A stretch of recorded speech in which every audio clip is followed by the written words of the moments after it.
I want to hear your thoughts. I want to hear your explanation as to what Piccolo's new transformation actually is.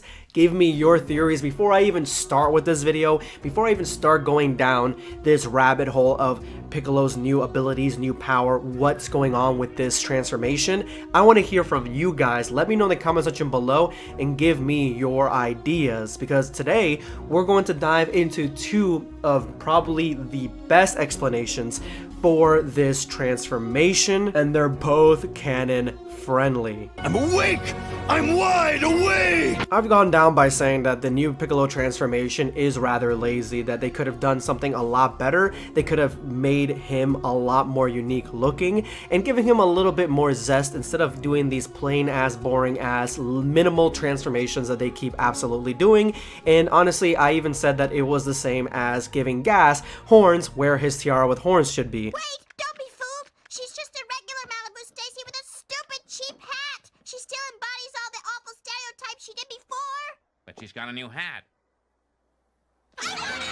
Today I don't want to focus on all that. Today I want to focus on the two huge possible reasons and explanations behind Piccolo's new transformation, and the fact that these two are probably the most likely ones. Unless they come up with something brand new, these are the most likely ones, and they're lore friendly. The first is the 1 million Namekian theory. This theory basically says that Piccolo forms a pact with the Namekians on new planet Namek and absorbs all of them to gain all their strength. This would be in line with what happened in Dragon Ball Multiverse, where a character of Gas actually fuses with every single Namekian when they are threatened, and this is enough power to make the ultimate Namekian a towering behemoth that is on par with other characters in Dragon Ball Multiverse such as Vegeta and Zen Buu. Of course that's fan manga, and I said lore friendly. Let's start from the beginning. Let's start from the beginning, right? In the Tournament of Power, we find Sanel and Purina. These are the two strongest Namekians in Universe 6. These two guys have summoned a council of an undisclosed number of Namekians. We don't know how many there are. They could be maybe like 10 dudes. They could be 100. We get a visual of how many, but we don't really exactly know. And these guys actually fuse with the strongest warriors on Universe 6 after they all find out what's at stake, the entire existence of Universe 6's universe. And so they fuse with them. This jumps their strength all the way up to a Piccolo that has already fused a Kami, and at the same time a Gohan that can go Super Saiyan. Even though they still end up losing, this is a lore friendly aspect of this, because we've seen that the Namekian fusion seems to be the strongest indicator of how they would go with increasing the Namekian's power. This theory makes 100% sense. It is lore friendly, and it is something that would be cool to see, but I do not believe that this would be what DBS is going to do with Piccolo, mainly due to the fact that once you absorb these Namekians, they're gone forever. Poof. Out of here. And personally, I don't see Piccolo sacrificing Namekians to face off against androids, who they only know there are 2 androids at the time, even though they kick Piccolo's ass when Gohan is there. Vegeta, Goku, Broly, there are other characters that don't require sacrificing somebody else's life to get the job done. And I don't see Namekians from Universe 7 sacrificing their own power to face down an evildoer that only threatens Earth. So I completely bust this theory, although I would like to see more fusion-wise of the Namekian fusion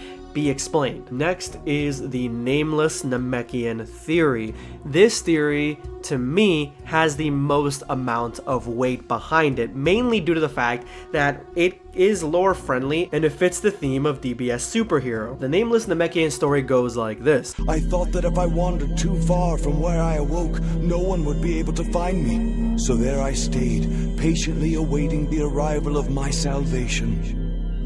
But my light of hope grew more and more dim as the days passed me by. Days led into weeks, weeks led into months, and months led to years.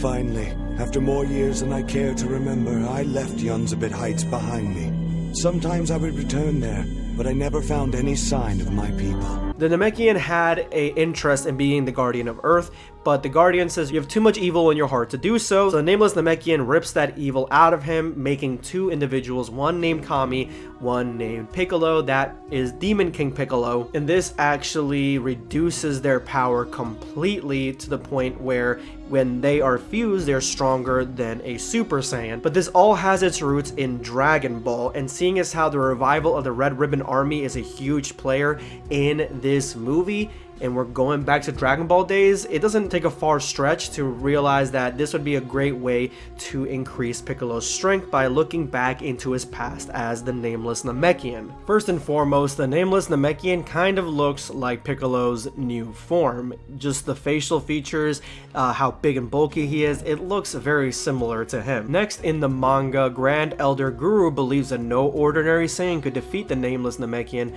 only a Super Saiyan, and Krillin mentions that the potential of Piccolo was greater than even an unmastered Super Saiyan. Coupled with the fact that Guru states that the Nameless Namekian was a prodigy and splitting him in half actually lost a lot of its potential hidden away deep inside Piccolo, this could be a huge source of power for the Namekian because Piccolo could draw from that potential, that well, and that could be what influences this brand new transformation, where now he's digging deeper into that Nameless Namekian history and pulling out the ultimate form, ergo Ultimate Piccolo. Let me know what you think of these theories, guys, and if you love Dragon Ball fan-made videos, I recommend this one for you guys right here. Subscribe for more content.